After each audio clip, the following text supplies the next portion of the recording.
Un día cualquiera de 1991, un joven conocido por las iniciales JS salió de excursión con 4 de sus amigos por las afueras boscosas de su pequeña ciudad. Todo parecía perfectamente normal, hasta que JS empezó a sentir una extraña sensación de familiaridad, como si hubiera estado en ese lugar antes. No podía deshacerse de esta extraña sensación, pero no pensó en nada más. No sabía que esto era una señal de cosas mortales por venir. Varias horas después de experimentar esa sensación de déjà vu, JS fue encontrado al lado de la carretera, cubierto de cortes y arañazos, y sus amigos no aparecían. Esta es la historia de SCP-939, un monstruo inolvidable que nunca recordarás. JS no podía saber que la inquietante sensación que sentía y los horrores que la siguieron eran el resultado de un experimento realizado por la Fundación SCP, un experimento con consecuencias mortales imprevistas. JS y sus amigos fueron expuestos a una sustancia conocida únicamente como AMN-C227, como parte de una serie de pruebas realizadas por la Fundación SCP destinadas a determinar la eficacia de esta sustancia como amnésico deliberado. Al tratar con tantas criaturas y objetos misteriosos y secretos como lo hacen, la Fundación SCP ha necesitado durante mucho tiempo una forma de manipular los recuerdos de aquellos expuestos a los diversos prisioneros y sujetos de prueba de la Fundación. Y cuando la Fundación descubrió el AMN-C227, parecía que podría ser perfecto para este propósito. Entonces, ¿de dónde salió el AMN-C227? Más de un año antes del incidente con JS y sus amigos, la Fundación SCP capturó al SCP-939. SCP-939 es una especie de depredadores endotérmicos que viven y cazan en manadas. Se les designa como clase Keter y se les considera altamente peligrosos y hostiles a la vida humana. Son nativos de las cuevas, no tienen ojos, su piel es roja y translúcida, y tienen una medida de 2,2 metros de altura con un peso medio de 250 kilogramos. Tienen 4 extremidades, cada una de ellas terminada en garras de 3 dedos y un cuarto dígito oponible parecido a un pulgar.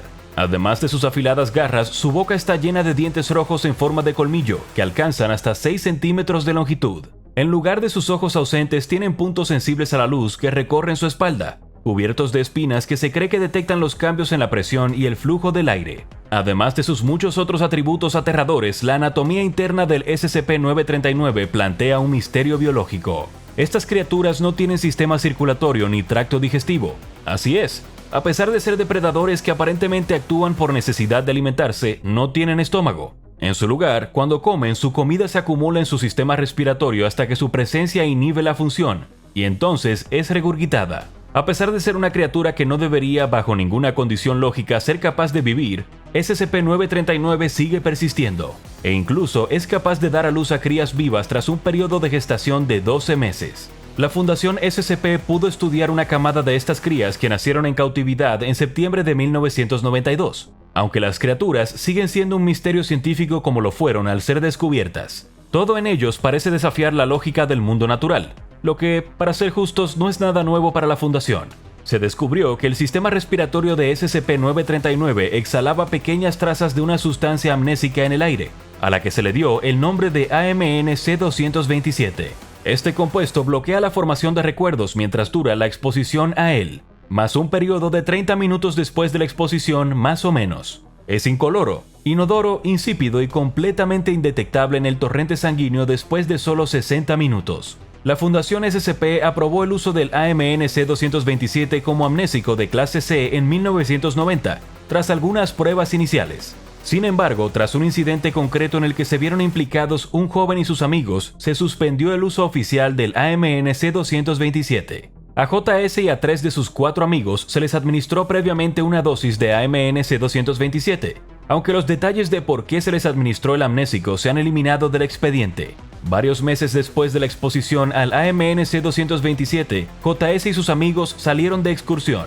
Mientras iban de excursión, JS tuvo de repente una sensación de déjà vu. Cuando se lo comentó a sus amigos, 3 de ellos coincidieron en que también lo habían sentido. Uno de los miembros del grupo, otro joven, que no había estado expuesto al AMN-C227, se sintió incómodo y decidió volver a casa.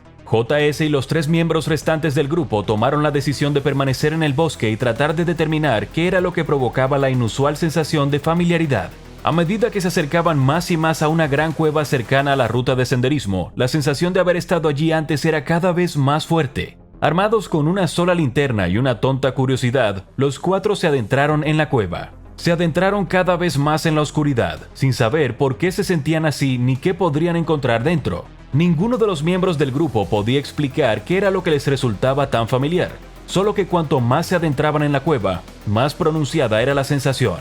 Se hacía tarde y sabían que debían tener miedo de adentrarse tanto en una cueva con una sola fuente de luz y sin saber qué había dentro, pero aún así siguieron adelante. Uno de los miembros del grupo comentó que debían dar la vuelta, pero los demás se negaron a escuchar. Querían saber a qué se estaban acercando, qué les estaba atrayendo más y más hacia el interior de la cueva. Por desgracia para ellos, obtendrían su respuesta. En el corazón de la cueva había una manada de SCP-939 esperando pacientemente a que su presa entrara en sus dominios. No hay testigos que expliquen lo que les ocurrió exactamente a JS y a sus compañeros, pero podemos reconstruir razonablemente los acontecimientos a partir de lo que ocurrió después. Una vez que los amigos llegaron al corazón de la cueva, las criaturas se les echaron encima en cuestión de segundos, arrastrando con sus afiladas garras y mordiendo con sus colmillos. Los SCP-939 son más grandes y fuertes que la mayoría de la gente, así que probablemente no fue una gran lucha. Sin embargo, mientras sus amigos eran devorados, JS pudo salir de la cueva y adentrarse en el bosque en busca de ayuda. Bajo la influencia del AMNC-227 que se había acumulado en la cueva por la presencia de la manada de SCP-939, JS perdió gran parte de su memoria del suceso. Se encontró en el arcén de la autopista a altas horas de la noche, gravemente herido y con la ropa rasgada. Un agente lo encontró allí y le pidió que se quedara quieto y mantuviera la calma hasta que llegara una ambulancia. JS seguía presa del pánico e intentó huir de la gente, rogándole que le soltara para poder huir. Balbuceó incoherencias sobre el color rojo, gritando una y otra vez sobre el rojo, aunque cuando se le preguntó no pudo explicar a qué se refería el rojo que gritaba. Sus amigos no estaban con él. Justo cuando la gente consiguió calmar a JS, llegó la ambulancia. Sus luces rojas intermitentes le hicieron entrar en otro frenesí, e intentó escapar de la custodia, alegando que las luces rojas iban por él. El informe oficial de la policía describió a JS como si estuviera bajo la influencia de un potente alucinógeno, que solo estaba teniendo un mal viaje, pero la Fundación SCP sabía que no era así. La Fundación realizó una entrevista con JS sobre su experiencia y determinó que el SCP-939 estaba ciertamente implicado. Como parte de su esfuerzo de encubrimiento, implicaron fuertemente a JS en la desaparición y muerte de sus amigos. Fue condenado por homicidio involuntario, aunque los cuerpos de sus amigos nunca se encontraron. Se rumorea que la Fundación SCP lo contrató en un programa de exención de prisión y que ahora trabaja como miembro del personal de limpieza en una de las instalaciones de la Fundación.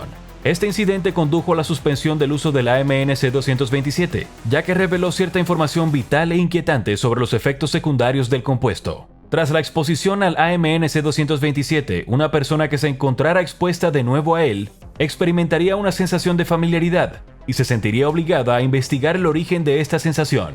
Esencialmente, cualquier persona tratada con AMNC-227 y que no fuera consciente de la existencia y del peligro del SCP-939 se convertiría en una víctima perfecta, preparada para ser atraída por las guaridas del SCP-939. Es probable que este efecto secundario no sea una coincidencia, sino más bien una táctica de caza deliberada diseñada para atraer a las presas que de algún modo han logrado escapar. Sin recordar su ataque a manos de SCP-939, estas presas anteriores se verían atraídas por la misma guarida o incluso por una nueva, sin saber que estaban caminando de nuevo hacia una muerte casi segura. Aunque la Fundación SCP suspendió el uso del AMNC-227 como amnésico de clase C, reclutó un equipo de operativos de campo SCP para aprovechar este efecto secundario. A este equipo de agentes se les administró deliberadamente una dosis de AMNC-227 y se les informó de sus efectos, así como de los peligros de seguir la sensación de déjà vu en caso de que apareciera en el campo. Estos agentes infectados fueron utilizados esencialmente como sabuesos, confiando en cualquier sensación de familiaridad inusual para olfatear nuevas guaridas de SCP-939, para que pudieran ser capturadas y contenidas por la Fundación. Por lo que sabemos, esta operación sigue en marcha en la actualidad. Sin embargo, ahora que la Fundación tiene un número suficiente de ejemplares para estudiar, se ordena la destrucción inmediata de las guaridas adicionales de SCP-939 que se descubran. En cuanto a los SCP-939 que siguen en cautividad, están contenidos en celdas reguladas ambientalmente y presurizadas negativamente con paredes de hormigón armado. Las puertas de las celdas son herméticas para evitar la fuga de cualquier AMNC-227. y cualquier personal que interactúe con una de las criaturas está obligado a llevar un equipo hazmat de nivel C para evitar la exposición y a seguir los procedimientos de descontaminación al salir de la celda. Todos los SCP-939 tienen implantados dispositivos de seguimiento subdérmico para encontrarlos en caso de fuga. Solo un SCP-939 ha dado a luz en el tiempo que las criaturas han estado en cautividad, y solo uno de la camada sobrevivió. Extrañamente, las crías del SCP-939 no se distinguen de los bebés humanos y cambian su aspecto físico en un punto aún desconocido a medida que envejecen. Si se producen más crías, serán separadas inmediatamente de los padres y estudiadas. La Fundación SCP ha redactado toda la información sobre la ubicación de estas criaturas o el incidente que involucra a JS, negándose a revelar dónde está su hábitat natural. Todo lo que sabemos es que se encuentran en cuevas en los bosques a las afueras de una pequeña ciudad. Podría ser cualquier pueblo, incluso el tuyo. Si alguna vez sales de excursión y tienes una repentina sensación de déjà vu, no investigues, no sientas curiosidad. Simplemente vuelve a casa. Podría salvar tu vida.